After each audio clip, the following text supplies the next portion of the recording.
Hey everyone, welcome back to Everyday English with Jake and Nina, where we turn tricky language stuff into everyday wins. I'm Jake. And I'm Nina. Today, we're taking on one of the biggest monsters in English, phrasal verbs. Jake, do you remember your first run-in with phrasal verbs? I swear, I thought pick up meant only to lift something off the ground. Oh, totally. I once asked someone if they could pick me up at the airport and ended up waiting forever because I didn't realize it also meant give me a ride. Phrasal verbs are like the secret sauce of English, simple words, but the combos change everything. Secret sauce is right. And for everyone listening, don't worry, we're not just going to list a million phrasal verbs. We'll show you how they actually fit into daily life with stories, jokes, and real talk. Ready, Jake? Always. So let's kick things off with the basics. A phrasal verb is just a verb plus one or two little words, usually prepositions or adverbs, like turn on, look after, or give up. But the meaning can be totally different from the original verb. Wait, so turn on isn't just about lights? Because last week my friend said, "Can you turn on the charm?" And I was like, "Where's the switch?" Aha, exactly. Turn on the charm means to be extra charming or persuasive, not flipping a button. That's why phrasal verbs can be so confusing, but also super fun once you get the hang of them. I love it. Let's break down some that people really use every day, like get up. I use that every morning, though sometimes I wish I could just stay in bed. Don't we all? Get up is a classic. It means to rise from bed, but it can also mean just to stand. For example, get up and help me. You'll hear it everywhere at home, at work, even at the gym. Speaking of the gym, what about workout? Is it just about exercise? Great question.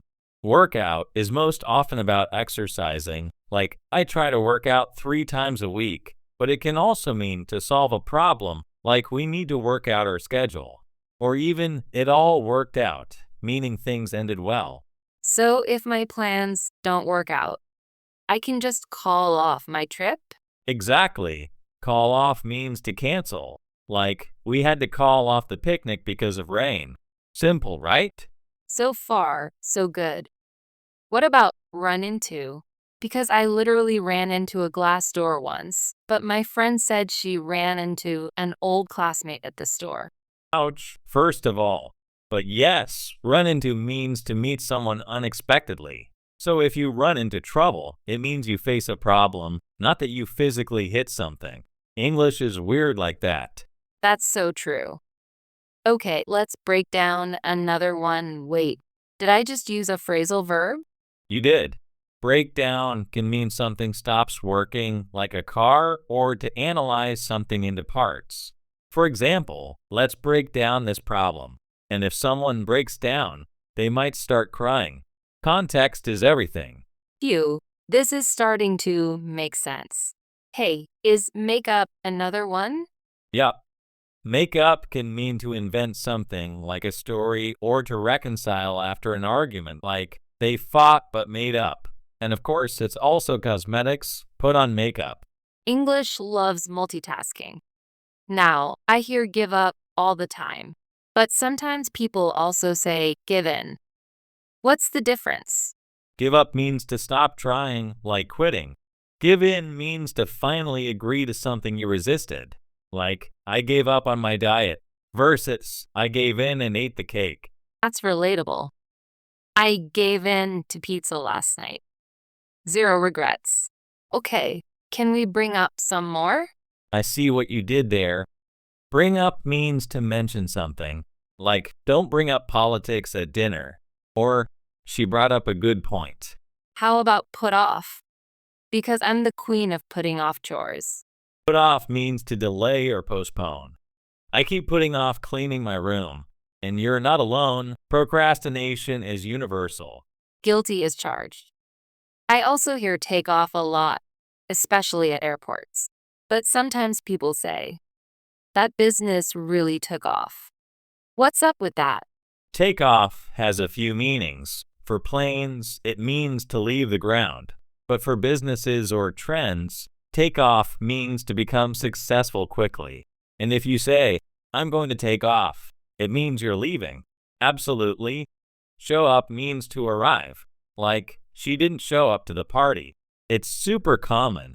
What about look after? Is that just for babysitters? Not at all. Look after means to take care of. You can look after kids, pets, even your health. Can you look after my plant while I'm away? I need someone to look after my plants. They always dry out. Speaking of, what's dry out? Dry out means something loses moisture, like the paint needs to dry out. Or don't let your skin dry out in winter. Good catch. Thanks. Let's move on to some that get mixed up, like turn up and turn down. Classic confusion. Turn up can mean to increase, like volume, turn up the music. It can also mean to appear, he finally turned up at the meeting. Turn down means to decrease, like turn down the heat, or to reject, I had to turn down the job offer. So if I turn down the lights and turn up at your party, will you let me in? Of course, let in means to allow entry. And if you let out a secret, you accidentally reveal it. I'll try not to let out any embarrassing stories. But what about set up? People use it for everything. Set up means to arrange or organize, like set up a meeting or set up the equipment. It can also mean to trick someone he was set up. And in dating, set up means to introduce two people. I'll set you up with my friend. Okay, but can I set off on a trip after I set up my out-of-office email? You're getting good at this. Set off means to begin a journey, like we set off early in the morning. And if you set off an alarm, you cause it to start. This is wild. What about hold on? People say it all the time on the phone. Hold on means to wait, or literally to grab something tightly. Like, hold on, I'll be right back, or hold on to the railing. Mostly yes. Hang up means to end a phone call. But you can also hang up your coat. Got it. Now, I love chill out. But can you chill in? Ah, not really. Chill out means to relax. If you stay home, you might say, I'm just chilling, but chill in isn't a standard phrasal verb. I'll stick to chilling out then. Okay, Jake, let's check our inbox. We have a question from Sam in Berlin.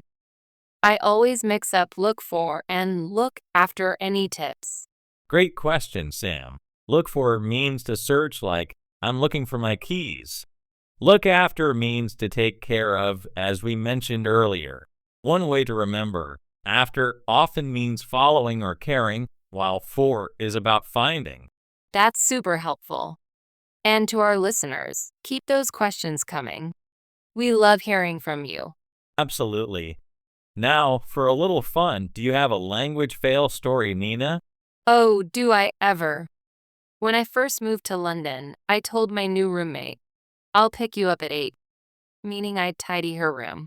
She stood outside waiting for a ride, totally confused. We both cracked up when I showed up with a vacuum. That's gold. Mine was in the US. I told a friend I needed to fill in for my boss, but I said fill out by mistake. He thought I was completing paperwork, not covering a shift. Phrasal verbs strike again. But the more you practice, the easier it gets. So, Jake, what are your top tips for mastering phrasal verbs? First, learn them in context, not just as lists. Notice how they're used in real conversations. Second, practice making your own sentences. Third, don't stress about memorizing every one. Focus on the most common. And finally, don't be afraid to ask or laugh at mistakes. Everyone's been there. Love it. My tip, watch movies or shows with subtitles and write down any phrasal verbs you hear. Then try using them in your daily life, even if it feels awkward at first. That's a great idea. Also, if you're chatting with native speakers, ask them to point out when you use a phrasal verb correctly. Instant feedback. And remember, listeners, English isn't about being perfect. It's about connecting. Phrasal verbs are just one piece of the puzzle. Well said. If you enjoyed today's episode, don't forget to follow, share, and subscribe. Tell us your funniest phrasal verb stories or send us your burning questions.